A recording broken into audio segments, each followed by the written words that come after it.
오늘 새벽에도 하나님의 은혜가 저희 여러분에게 함께하기를 기원합니다. 에스겔 8장 1절을 보시면 그때는 6년 6월 1일이었습니다. 그때 유다 장로들이 에스겔을 찾아왔었습니다.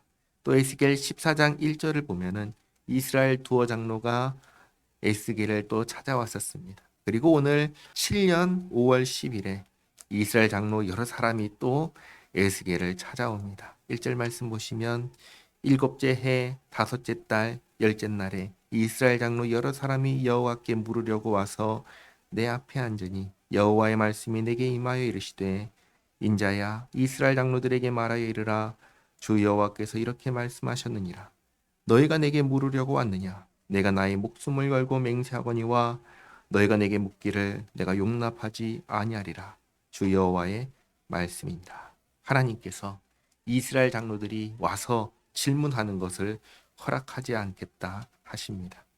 그리고 4절에 인자야 내가 그들을 심판하려느냐 내가 그들을 심판하려느냐 너는 그들에게 그들의 조상들의 가증한 일을 알게 하여 이르라 주 여호와께서 이같이 말씀하셨느니라. 질문을 허락하지 않으시는 이유를 그리고 대답하지 않으시는 이유를 알려주십니다. 옛날에 내가 이스라엘을 택하고 이스라엘이 하나님을 택한 게 아니라 하나님께서 이스라엘을 택하셨습니다. 그리고 야곱의 집의 후예를 향하여 내 손을 들어 맹세하고 애굽 땅에서 그들에게 나타나 맹세하여 이르기를 나는 여호와 너희 하나님이라 하였노라. 그날에 내가 내 손을 들어 그들에게 맹세하기를 애굽 땅에서 인도하여 내어 그들을 위하여 찾아두었던 땅 곧 젖과 꿀이 흐르는 땅이요 모든 땅 중에 아름다운 곳에 이르게 하리라 하고 또 그들에게 이르기를 너희는 눈을 끄는 바 가증한 것을 각기 버리고 애굽의 우상들로 말미암아 스스로 더럽히지 말라. 나는 여호와 너희 하나님이니라 하였으나. 출애굽기 20장 2절을 보시면 하나님께서 이스라엘을 애굽 땅 종되었던 집에서 인도하여 내셨다라고 합니다. 그리고 애굽의 종이었던 이스라엘에게는 아무런 쓸데없던 애굽의 우상들을 더 이상 섬기지 말고 이제 이스라엘을 구원한 하나님만 섬기라 하셨습니다.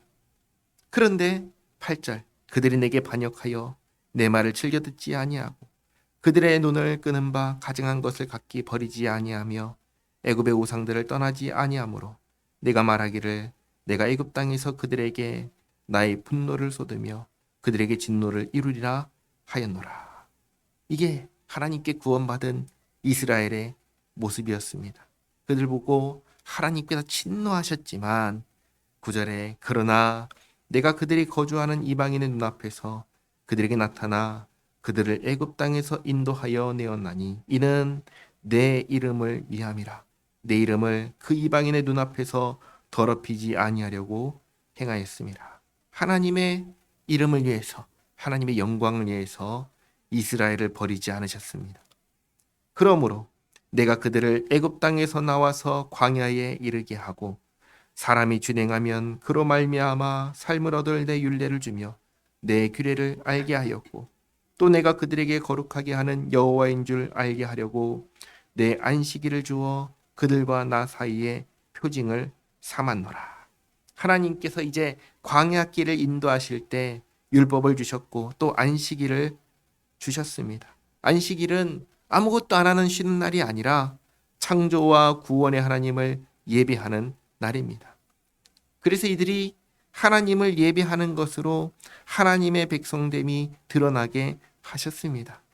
그러나 이스라엘 족속이 광야에서 내게 반역하여 사람이 준행하면 그로 말미암아 삶을 얻을 나의 율례를 준행하지 아니하며 나의 규례를 멸시하였고 나의 안식일을 크게 더럽혔으므로 내가 이르기를 내가 내 분노를 광야에서 그들에게 쏟아 멸하리라 하였으나. 이게 하나님께서 구원하신 이스라엘의 모습입니다. 그들을 보면서 하나님께서 또 진노하셨지만 14절 내가 내 이름을 위하여 달리 행하였었나니 내가 그들을 인도하여 내는 것을 본 나라들 앞에서 내 이름을 더럽히지 아니하려 하였음이로라. 이번에도 하나님의 이름을 위해서 하나님의 영광을 위해서 이스라엘을 버리지 않으셨습니다. 그러나 또 내가 내 손을 들어 광야에서 그들에게 맹세하기를 내가 그들에게 허락한 땅 곧 젖과 꿀이 흐르는 땅이요 모든 땅 중에 아름다운 곳으로 그들을 인도하여 드리지 아니하리라 한 것은 그들이 마음으로 우상을 따라 나의 규례를 업신여기며 나의 율례를 행하지 아니하며 나의 안식일을 더럽혔음이라. 이렇게 하나님을 배신한 이스라엘을 약속의 땅으로 들이지 않으셨습니다. 하지만 그렇다고 광야에서 다 멸망하게 하셨냐? 그러지는 않으셨습니다. 17절에 그러나 내가 그들을 아껴서 광야에서 멸하여 아주 없이 하지 아니하였었노라. 내가 광야에서 그들의 자손에게 이르기를 너희 조상들의 율례를 따르지 말며 그 규례를 지키지 말며 그 우상들로 말미암아 스스로 더럽히지 말라. 나는 여호와 너희 하나님이라. 너희는 나의 율례를 따르며 나의 규례를 지켜 행하고 또 나의 안식일을 거룩하게 할지어다. 이것이 나와 너희 사이의 표징이 되어 내가 여호와 너의 하나님인 줄을 너희가 알게 하리라 하였노라. 이렇게 광야에서 태어나고 자란 다음 세대에게 교훈하셨습니다. 이 말씀이 신명기의 말씀인데 핵심은 부모 세대처럼 하지 말라는 것입니다. 우상을 버리고 하나님의 율례와 규례를 지키고 안식일을 거룩하게 지키라 하셨습니다. 그러나 21절 그들의 자손이 내게 반역하여 사람이 지켜 행하면 그로 말미암아 삶을 얻을 나의 율례를 따르지 아니하며 나의 규례를 지켜 행하지 아니하였고 나의 안식일을 더럽힌지라. 이에 내가 이르기를 내가 광야에서 그들에게 내 분노를 쏟으며 그들에게 내 진노를 이루리라 하였으나 이렇게 이 다음 세대도 부모 세대와 다르지 않았습니다. 그래서 하나님께서 진노하셨지만 이번에도 22절 내가 내 이름을 위하여 내 손을 막아 달리 행하였었나니 내가 그들을 인도하여 내는 것을 본 여러 나라 앞에서 내 이름을 더럽히지 아니하려 하였음이로라. 이번에도 하나님의 이름을 하나님의 영광을 위하여 그 진노를 이루지 않으셨습니다. 그러나 23절 또 내가 내 손을 들어 광야에서 그들에게 맹세하기를 내가 그들을 이방인 중에 흩으며 여러 민족 가운데 해치리라 하였나니 이는 그들이 나의 규례를 행하지 아니하며 나의 율례를 멸시하며 내 안식일을 더럽히고 눈으로 그들의 조상들의 우상들을 사모함이며. 지금 바벨론에 사로잡혀 온 이유가 여기 있는 겁니다. 우상을 섬기고 하나님의 규례와 율례를 지켜 행하지 않고 안식일을 더럽혔기 때문입니다. 그리고 25절 또 내가 그들에게 선하지 못한 율례와 능히 지키지 못할 규례를 주었고 그들이 장자를 다 화제로 드리는 그 예물로 내가 그들을 더럽혔음은 그들을 멸망하게 하여 나를 여호와인 줄 알게 하려 하였음이라. 아멘. 요 25절과 26절 말씀은 잘 이해해야 합니다. 하나님께서 주신 선하지 못한 율례와 능히 지키지 못할 규례 그리고 장자를 화제로 드리는 예물은 사실 하나님께서 하나님의 율례와 규례가 다 금하는 것들입니다. 하나님께서 침이 금하셨는데 이것을 하게 하셨다라는 것은 말이 안 되는 것이죠. 그 뭐냐면 25절과 26절에서 말씀하시는 하나님께서 주셨다는 이 율례와 규례는 가나안 땅 원주민들이 행하던 것입니다. 이스라엘이 하나님을 배신하고 가나안 땅 원주민들이 행하던 율례와 규례를 장자를 예물로 드리는 그 제사를 받아들이도록 허용하셨다라는 말씀을 하는 겁니다.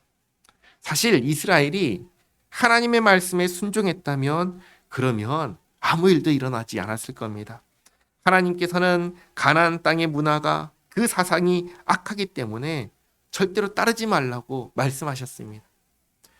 그들을 오히려 진멸하라고 하셨습니다. 하나님 말씀에 순종했으면 아무 일도 일어나지 않았을 겁니다. 하지만 이스라엘은 어떻게 있죠? 하나님 말씀에 순종하지 않았습니다.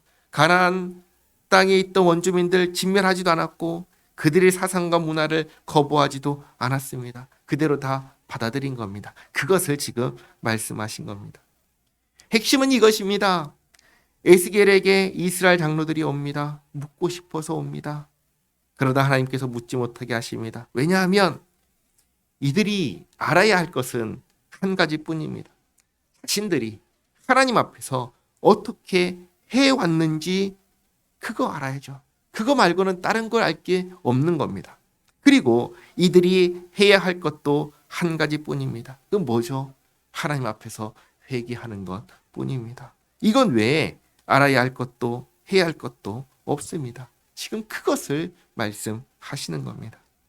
이 말씀은 오늘날 우리에게도 동일하게 적용됩니다. 우리는 많은 경우 뭔가를 하려고 하면 이 질문을 합니다. 그걸 해야 구원을 받습니까?